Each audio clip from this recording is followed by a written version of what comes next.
Take me back to a place where I felt at home. Take me back to a day when we weren't alone. Take me back to an age when the world felt small. Way back before we blew it all. Take me back to a place where I felt at home. Take me back to a day when we weren't. Le journaliste, je suis Ephraim Boucher, coordonnateur de l'ONG Volontariat Action Mobilité VAM en sigle, qui intervient dans la protection de l'environnement au Kivu, dans l'agriculture et même dans la planification de l'essence désirable, c'est-à-dire la planification familiale. Donc nous avons travaillé depuis 1996 et surtout lorsque nous devrions protéger l'île d'Idjouï dans le cadre de la protection de ces écosystèmes qui étaient détruits par l'arrivée massive des réfugiés rwandais de 1994. Nous avons essayé de protéger cet environnement en réhabilitant beaucoup d'espaces qui étaient déjà dénudés, en cultivant des arbres de la race exotique et même sauvage. Et nous l'avons fait à Idjouï, nous l'avons fait dans les milieux riverains de l'île d'Idjouï, dans les contrées riveraines du lac Kivu. Et maintenant nous sommes à Goma. Et nous avons eu à reboiser aussi et à former beaucoup d'élèves à travers certaines écoles pour leur apprendre à cultiver et à planter les arbres. Et aujourd'hui, beaucoup d'écoles chez nous à Idjouï sont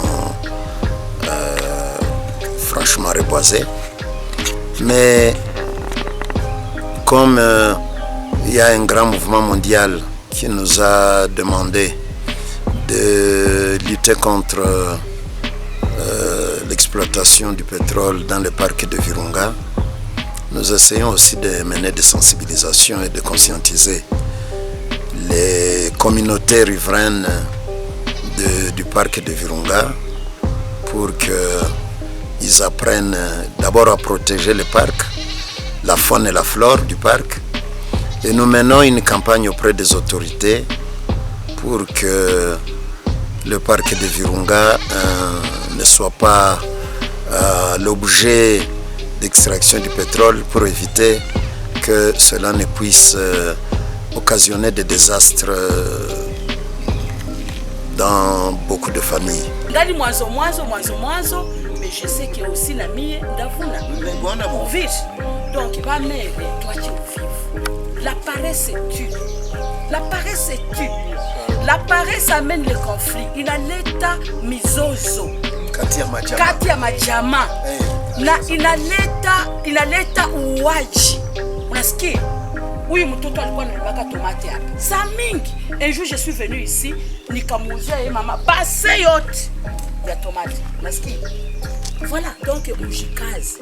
Mimi hapa niko na mizinga ya nyuki. Jean Paul zisha kwa ngapi? Mizinga. Niko na mizinga 12. Peace. Ebishiba. Les riches. Yeah. Et quand je vais avoir quelque chose, utasema oh, mujitie pamoja comme frère mkwambia. Mambo ya maendeleo. Si hatuna makuta ya kuwapatia. Makuta hakuna. Lakini ni akili. Dalaga uko na ujuzi mingi. Uko na ujuzi mingi.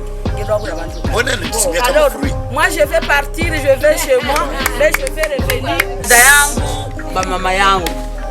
Mnakumbuka kama wakati mimi nafikaka tu hapa hivi, mimi nauliza mtu, tena uko mimba?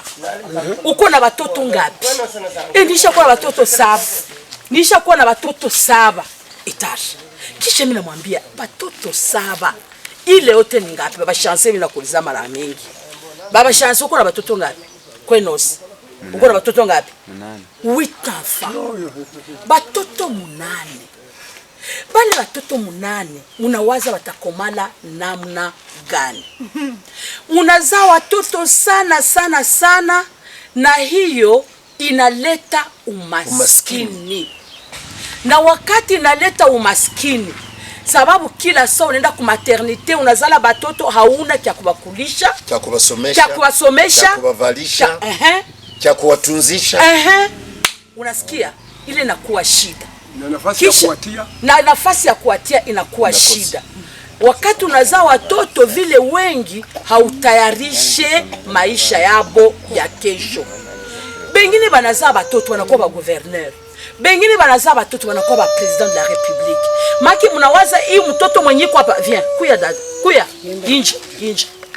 Manaki unawaza mtoto huyu akasoma vizuri, anasoma vizuri, hakose kiakula, hakose makaye, hakose, huyu haizi kuwa gouverneur wa province ya Sud Kivu, ata president wa republique, atakuwa presidente wa Kongo ya Kidemokrasia.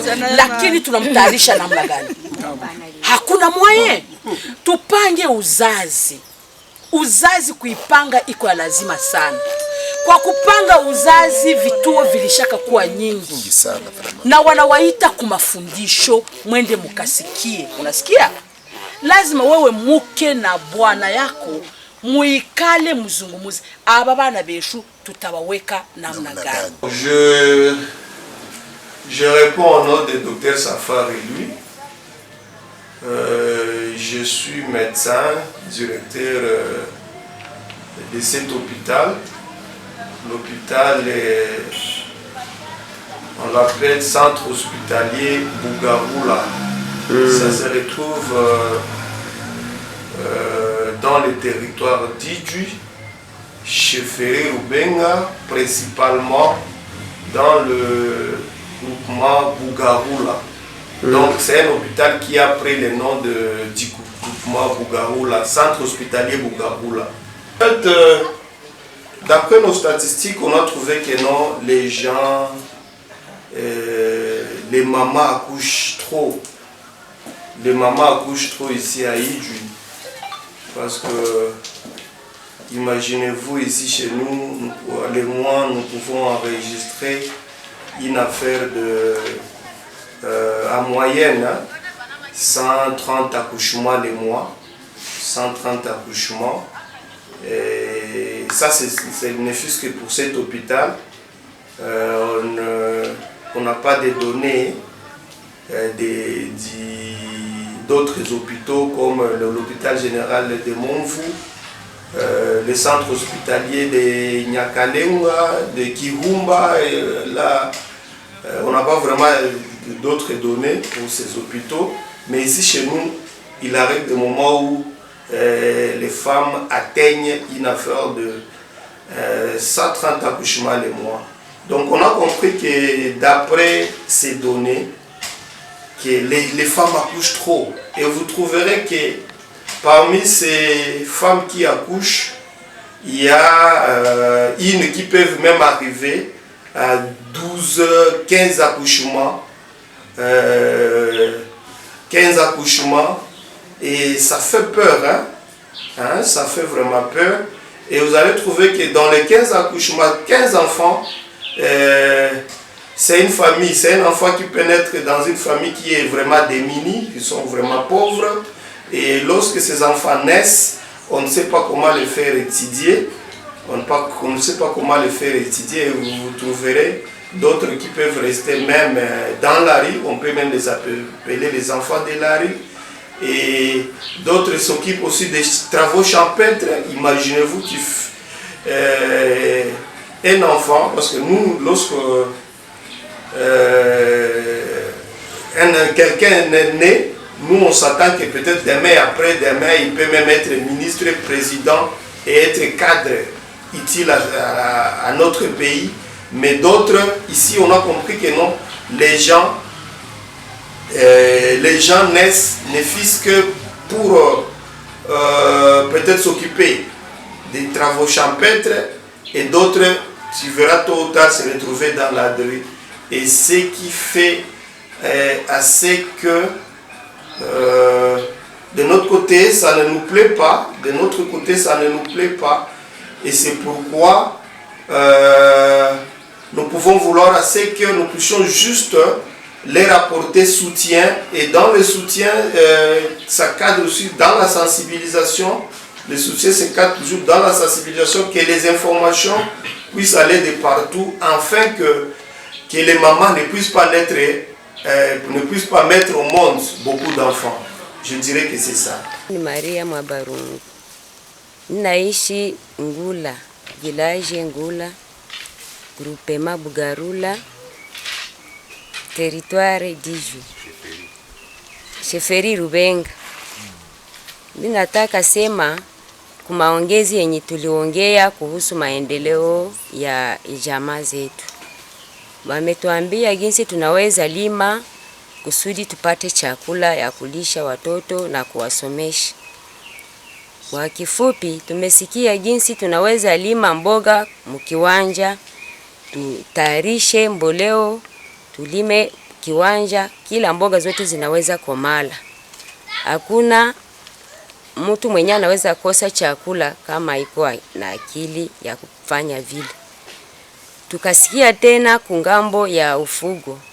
Aseme tukichunguza mzuri kungambo ya ufugo, tufanye nyumba mzuri yenye tunaweza fugia amu. Sasa tunaweza pata mambuzi za mingi, mayai, yote vinatusaidia mu maisha. Tukasema tena kungambo ya kupanga uzazi. Kuzala, tuzale wenye, watoto wenye tunaweza kulisha na kuwasomesha, kuwatunzisha na kuwavalisha. Vile njo nilisikia. Watoto omwe bawili wala batatu tuishie pale. Bale banaweza tusaidia kama Mungu anatusaidia tuishi nabo baishi. Angu nyenjo Bigirimana Fune Bashiga Arsene. Mimi naishi mu village Kagushu. Groupement Bugarula, Sheferi Rubenga. Niko mshamuka wa watoto 6. Tunashukuru sana kwa ile mafundisho yenye Vame anatuletea kupitia nyie. Mafundisho ya mzuri hakika. Zilikuwa pointi mbili. Kuko ya kupangisha uzazi, kuko na ya ulimaji. Bile vitu viwili njo binaweka dunia. Hata nizale bale watoto kama si lime hatutapata chakula. Ile pointi ya kulima njo itatuma tunakumanisha watoto na kuwasomesha. Bienye binaelekea kupanga uzazi, ile tutajikaza, tutaigusia sana. Situ kwanza mimi nitajanzia kwa juu kila mwaka mimi nazalaka, kila mwaka mimi nazalaka, kila mwaka hakuna hata siku nishazala fuatia mtoto wa miaka 2 wala moja na nusu. Alors labda ilikuwa kustosikia mafundisho wale kustoijua. Mais hivi mimi naisikia a partir ya Vame yenye ilibatuma. Ndajikaza niitimize, ndajikaza nifundishe kubengine no benyi biko na ile intention ya kufuatisha mbio. Juu tusikia kama inconvenience za kufuatisha mbio, umaskini iko kuko batoto habatasoma, magonjwa zinashambulia kila kwa mieni vile biko hapa magonjwa na njala sasa vile na kama nakatala kuzala anaenda kwa wengine mwanamke anamuleta nyumba yangu au mlupango wangu kwa nakula byangu yenyewe tunafanyaka na yule bwana. Moi aujourd'hui le grand programme que nous avons surtout à Idjwi, c'est vraiment sensibiliser et conscientiser les populations pour que les ménages, beaucoup de ménages disposent d'une démographie très galopante. Il faudrait qu'on apprenne à réduire le taux de natalité. Il faut vraiment le réduire parce que il y a beaucoup de ménages qui ont plus de 8, 9, 10 enfants, 12 et au-delà. Et vous savez que cela ne peut qu'occasionner la pauvreté. Et la pauvreté signifie que ces gens, généralement ce sont des gens qui n'ont pas de moyens chez nous, à Idjwi. Avoir plus de 3 enfants, c'est déjà un grand problème. On ne sait pas les nourrir, on ne sait pas payer les frais de scolarité, on ne sait pas prendre en charge leur santé, c'est-à-dire ne sait pas les faire soigner. Bref, il y a beaucoup de problèmes qui nécessitent qu'il y ait une éducation. Et c'est ça la campagne que nous sommes en train de projeter à partir d'aujourd'hui pour éviter le pire. Idjwi, c'est une île au milieu du lac qui n'a pas... Il a des terres très limitées. Et donc aujourd'hui, notre souci, c'est d'apprendre aux gens de réduire le taux de naissance. En tout cas, la campagne est de 2 à 3 enfants, tout au plus, pour qu'au moins on puisse réduire la pauvreté et pour que, comme Idjwi n'a pas de terre, nous puissions savoir comment on va gérer le peu de terre qui existent au niveau de chaque famille. Donc c'est une campagne qui va nous prendre bien sûr de moyens, mais comme nous avons déjà sur le terrain des équipes qui sont mobilisées et qui adoptent l'idée, il ne reste qu'à leur doter de moyens pour qu'ils puissent vraiment faire une sensibilisation de haute taille. Cette sensibilisation devra se situer sur 3 ans. Je pense qu'après 3 ans, on verra le fruit. Et bien sûr que cela devrait cadrer avec la manière de voir comment on peut sauver la femme dans le ménage, surtout sur le plan économique. Mimi naitwa kwa jina la Mulengera Ndwali Dalaga Laurent. Ninaishi pale Shinjo Kagushu. Village yangu ni Kagushu, quartier ya Shinjo. Na nani kule groupement Bugarula, Sheferi, Rubenga na territoire yetu ni hivi. Sasa mnaniuliza kungambo ya ile fore Nyamusisi ilikuwa haiko inchi ya haikuwa ya mtu fulani, ilikuwa reserve ya leta. Sasa ile reserve ya leta imeharibika kabisa, imeharibika. Ba mwambi wetu bakaanza kugabula mashamba. Ba refugee sasa, jinsi pori ilikuwa pori nzuri sana kwenye kuwa mazingira ya kupendeza, kulikuwa kima, kulikuwa mnyama za kila aina, lakini huwezi pata kwa kitu tena, inakuwa jangwa tupu. Batu benye banakaa ndani haiko shamba lao, ni reserve, ilikuwa reserve na mpaka leo haina ya mtu, inakuwa jangwa tupu sababu ya barefugee ndio balianza kuharibu kwanza pori. Kisha kuharibu ile pori, bakakata makala, bakakata kuni. Lelandeme kukakuwa benzetu hawa sisi tukaenda sasa kukatafuta mbao, kukata miti ukiolela, tukatia mamoto, yote bikalungula. Sasa inaishi hatuna mvula tena, sababu ya ile pori ilikuwa inatutolea mvula hata wakati wa kipwa. Leo sasa tungependa vraiment tufanye reboisement mwa ile pori, hata watu wanalima ndani, kungefa turudishie miti ya kutima ya pori, ile miti ya pori ya zamani. Hapana hii eucalyptus, hapana. Ile miti ya zamani ambamo huko miti ya kuitwa miku, huko miti ya kuitwa mikungu, huko miti ya kuitwa mihwabo, huko miti ya kuitwa kasinda bahunga. Ile miti yote na mafujere bisirusiru, ndio vile banabitaka fujere ya bisirusiru. Manyasi za kila aina. Tungependa sasa mutuombee kwa serikali atusaidie kutafuta ile miti ya zama ya kizalikio dongo ya ambayo inaweza kutupa hata madawa. Juu ile miti baliyomaliza tulikuwa tunatosha madawa za kila aina, hatukuwa na magonjwa sawa magonjwa ya leo. Vraiment tunateseka. Hii magonjwa mnayoona inaletwa sababu Nyamusisi wetu bali mmaliza.